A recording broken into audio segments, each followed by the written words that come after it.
ಶ್ರೀ ಗುರುಭ್ಯೋ ನಮಃ.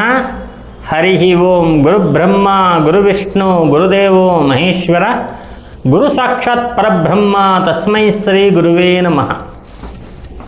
ಆತ್ಮೀಯ ವೀಕ್ಷಕರೇ, 2026ಕ್ಕೆ ನಿಮ್ಮೆಲ್ಲರಿಗೂ ಕೂಡ ಆ ದೇವಿ ಭಗವತಿ ಯಕ್ಷಿಣಿ ಆಯಸ್ಸು ಆರೋಗ್ಯ ಐಶ್ವರ್ಯ ಕೊಟ್ಟು ಕಾಪಾಡಲಿ ಅಂತ ಹೇಳ್ತಾ, ಈಗ 2ನೇ ರಾಶಿಯಾಗಿರ್ತಕ್ಕಂಥ ವೃಷಭ ರಾಶಿಯ ಒಂದು ಭವಿಷ್ಯವನ್ನು ಹೇಳ್ತಾ ಇದ್ದೀನಿ.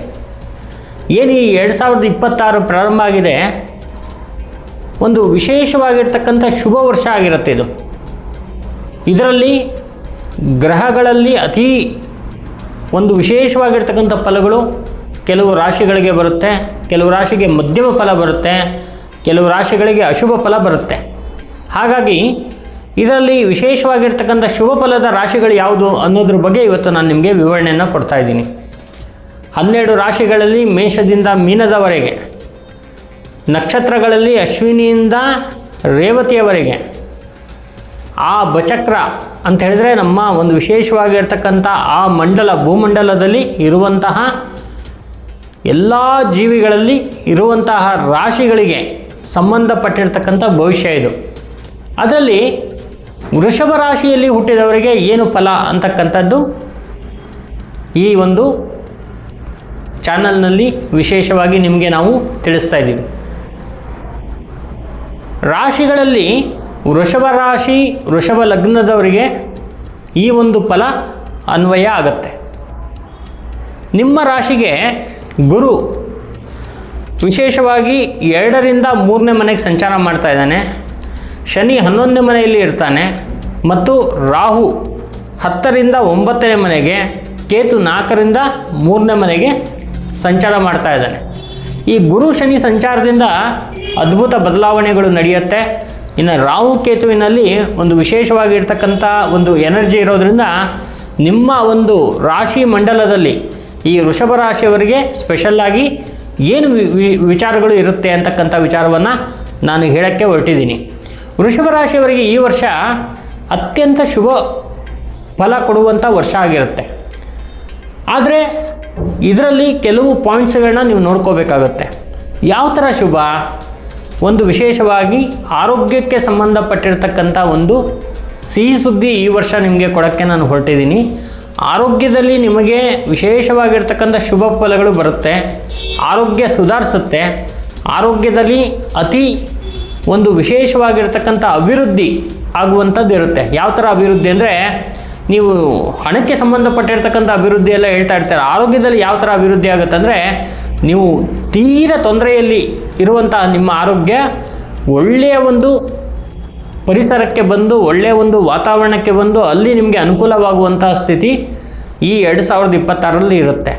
ಇನ್ನು 2ನೇದಾಗಿ ವಿಶೇಷವಾಗಿ ವಿದ್ಯಾರ್ಥಿಗಳಿಗೆ, ಈ ವೃಷಭ ರಾಶಿ ವೃಷಭ ಲಗ್ನದಲ್ಲಿರ್ತಕ್ಕಂಥ ವಿದ್ಯಾರ್ಥಿಗಳಿಗೆ ಈ ವರ್ಷ ವಿಶೇಷವಾಗಿರ್ತಕ್ಕಂಥ ಸಂಖ್ಯೆಯಲ್ಲಿ ಪಾಸಾಗಿ ಒಳ್ಳೆಯ ಒಂದು ಮಟ್ಟವನ್ನು ತಲುಪುವಂಥ ಒಂದು ಶುಭ ಫಲ ಈ ವರ್ಷದಲ್ಲಿ ಇದೆ. ಇನ್ನು ಈ ವರ್ಷದಲ್ಲಿ ಇನ್ನೊಂದು ವಿಚಾರ ಏನಪ್ಪ ಅಂತ ಹೇಳಿದ್ರೆ, ಗುರುವಿನ ಸಂಚಾರದಿಂದ ಒಂದಷ್ಟು ಪ್ರಯತ್ನಗಳಲ್ಲಿ ಅಡೆತಡೆಗಳಾಗಿರ್ಬೋದು. ಆ ಅಡೆತಡೆಗಳೆಲ್ಲ ಈ ವರ್ಷದಲ್ಲಿ ನಿಮಗೆ ನಿವಾರಣೆಗೊಳ್ಳುತ್ತೆ. ಈ ವರ್ಷದಲ್ಲಿ ವಿಶೇಷವಾಗಿರ್ತಕ್ಕಂಥ ದೂರ ಸಂಚಾರವನ್ನು, ವಿದೇಶ ಪ್ರವಾಸವನ್ನು ಮಾಡುವಂತಹ ಯೋಗ ವಿದ್ಯಾರ್ಥಿಗಳಿಗೆ ಬರುತ್ತೆ. ಇನ್ನು ವಿದ್ಯಾರ್ಥಿಗಳಿಗೆ ಕೆಲವರಿಗೆ ಸ್ವಲ್ಪ ಮಟ್ಟಿಗೆ ಆಲಸ್ಯ ಬರುವಂತಹ ಒಂದು ಸಂದರ್ಭವೂ ಕೂಡ ಬರುತ್ತೆ. ಆದರೆ ಆಗ ನೀವು ಗುರುವಿನ ಒಂದು ವಿಶೇಷವಾಗಿರ್ತಕ್ಕಂಥ ಜಪ ತಪಗಳನ್ನ ಮಾಡೋದರಿಂದ ಒಂದಷ್ಟು ಅನುಕೂಲ ಅಭಿವೃದ್ಧಿ ಅಂತಕ್ಕಂಥದ್ದು ಇರುತ್ತೆ. ಇನ್ನು ಈ ವರ್ಷದಲ್ಲಿ ಈ ವೃಷಭ ರಾಶಿಯಲ್ಲಿ ಇರುವಂತಹ ವ್ಯಾಪಾರಸ್ಥರಿಗೆ ಒಂದು ಅತಿ ಒಳ್ಳೆಯ ಫಲ ಬರುವಂತಹ ಒಂದು ಯೋಗ ಇದೆ. ನೀವು 10 ರೂಪಾಯಿ ಇನ್ವೆಸ್ಟ್ ಮಾಡಿ ಒಂದು ಕೆಲಸವನ್ನು ಸ್ಟಾರ್ಟ್ ಮಾಡಿದಾಗ ಅದು 80ರಿಂದ 90 ರೂಪಾಯಿಗೆ ನಿಮಗೆ ಲಾಭ ಕೊಡುವಂತಹ ಒಂದು ಯೋಗ ನಿಮಗೆ ಈ ಒಂದು ವರ್ಷದಲ್ಲಿ ಬರುತ್ತೆ. ವ್ಯಾಪಾರಸ್ಥರಿಗೆ ಈ ವರ್ಷ ಬಹಳ ಸಿಹಿ ಸುದ್ದಿ. ಯಾಕಂತ ಹೇಳಿದ್ರೆ, ನಿಮ್ಮ ವ್ಯಾಪಾರದಲ್ಲಿ ನಿಮಗೆ ಇರುವಂತಹ ಎದುರಾಳಿಗಳು ಈ ವರ್ಷದಲ್ಲಿ ನಿಮ್ಮ ತಂಟೆಗೆ ಬರ್ದೇನೆ ನೀವು ಚೆನ್ನಾಗಿ ವ್ಯಾಪಾರದಲ್ಲಿ ಅಭಿವೃದ್ಧಿ ಆಗುವಂತಹ ಈ 2026ನೇ ವರ್ಷ ಇದು. ಇನ್ನು ಜೀವನದಲ್ಲಿ ಒಂದಷ್ಟು ಅನುಕೂಲ ಅಭಿವೃದ್ಧಿಯನ್ನು ಹೊಂದುವಂಥ ವರ್ಷ ಈ 2026 ಆಗಿರುತ್ತೆ. ಇನ್ನು ಈ ವೃಷಭ ರಾಶಿಯಲ್ಲಿ ಹುಟ್ಟಿರ್ತಕ್ಕಂಥ ಉದ್ಯೋಗಸ್ಥರಿಗೆ ಯಾವುದೇ ರೀತಿಯಾಗಿರ್ತಕ್ಕಂಥ ತೊಂದರೆಗಳಿಲ್ಲದೆ, ಯಾವುದೇ ಕಿರಿಕಿರಿಗಳಿಲ್ಲದೇ ನಿಮ್ಮ ಕೆಲಸಕ್ಕೆ ಪ್ರಶಂಸೆ ಸಿಗುವಂತಹ ಒಂದು ಯೋಗ ಆಗಿರುತ್ತೆ. ಉದ್ಯೋಗಸ್ಥರಿಗೆ ನೀವು ಇರುವ ಸ್ಥಳದಿಂದ ವಿದೇಶ ಪ್ರವಾಸವನ್ನು ಮಾಡುವಂತಹ ಯೋಗ ಆಗಿರುತ್ತೆ. ಜೀವನದಲ್ಲಿ ಒಂದಷ್ಟು ಅಭಿವೃದ್ಧಿ ಅನುಕೂಲ ಪಡೆಯುವಂತಹ ಯೋಗ ಆಗಿರುತ್ತೆ. ಇನ್ನು ಆರೋಗ್ಯದ ವಿಚಾರ ಓವರಲ್ ಆಗಿ ಈ ವೃಷಭರಾಶಿಗೆ ನೋಡೋಕ್ಕೆ ಹೋದರೆ ಈ 2026 ಬಹಳ ಶುಭವಾಗಿದೆ, ಅನುಕೂಲಕರವಾಗಿದೆ. ಯಾವುದೇ ರೀತಿಯಾಗಿರ್ತಕ್ಕಂಥ ಸಂಕಷ್ಟಗಳು ಈ 2026ರಲ್ಲಿ ಇಲ್ಲ.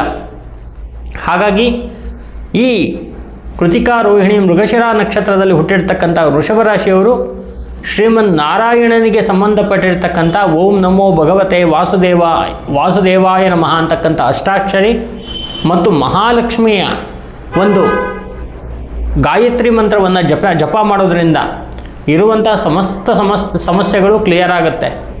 ನಿಮಗೆ ಇಷ್ಟು ದಿನ ಸ್ವಲ್ಪ ಮಾನಸಿಕ ಕಿರಿಕಿರಿ, ಒಂದಷ್ಟು ಸಂಸಾರದಲ್ಲಿ ತೊಂದರೆಗಳು ಎಲ್ಲವನ್ನು ನೋಡ್ಕೊಂಡ್ಬಂದಿದ್ದೀರ.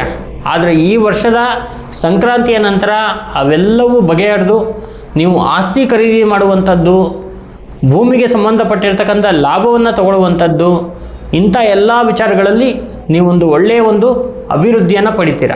ಇದಿಷ್ಟು ಕೂಡ ವೃಷಭ ರಾಶಿಯ ಒಂದು ವಿಶೇಷವಾಗಿರ್ತಕ್ಕಂಥ 2026ನೇ ಇಸ್ವಿಯ ಶುಭ ಫಲ. ಇನ್ನು ಈ ಒಂದು ವೃಷಭ ರಾಶಿಯವರಿಗೆ ಯಾವ ಒಂದು ದೇವರಿಗೆ ನೀವು ಜಾಸ್ತಿ ಮೊರೆ ಹೋಗಬೇಕು ಅಂದರೆ ಲಕ್ಷ್ಮೀ ಸಹಿತವಾಗಿರ್ತಕ್ಕಂಥ ನಾರಾಯಣನ ದೇವಾಲಯಕ್ಕೆ ಹೋಗುವಂಥದ್ದು, ಲಕ್ಷ್ಮೀ ಜಪ, ನಾರಾಯಣನ ಜಪವನ್ನು ಮಾಡುವಂಥದ್ದು ಬಹಳ ಮುಖ್ಯವಾಗಿರುತ್ತೆ. ಅದರ ಜೊತೆಗೆ ನಿಮಗೆ ಶುಭ ಸಂಖ್ಯೆಗಳು ಯಾವುದಪ್ಪ ಅಂತ ಹೇಳಿದ್ರೆ 1 ಮತ್ತು 3, ಈ 2 ಶುಭ ಸಂಖ್ಯೆಗಳು ಬಹಳ ಒಂದು ಅಭಿವೃದ್ಧಿಯನ್ನು ಅನುಕೂಲವನ್ನು ಮಾಡಿಕೊಡುತ್ತೆ. ಈ ಕ್ಯಾಲೆಂಡರ್ನಲ್ಲಿ ಬರುವಂತಹ ಈ 1 ಮತ್ತು 3ನೇ ಸಂಖ್ಯೆಯಲ್ಲಿ ಬರುವಂತಹ ದಿನಾಂಕದಂದು ನೀವು ವ್ಯವಹಾರಗಳನ್ನ ಪ್ರಾರಂಭ ಮಾಡ್ಬೋದು. ನಿಮ್ಮ ಜೀವನದಲ್ಲಿ ಒಂದಷ್ಟು ಅಭಿವೃದ್ಧಿ ಅನುಕೂಲವನ್ನು ಪಡ್ಕೋಬೋದು. ಇದು 2026ನೇ ಇಸ್ವಿಯ ವೃಷಭ ರಾಶಿಯವರ ಭವಿಷ್ಯ. ನಮಸ್ಕಾರ.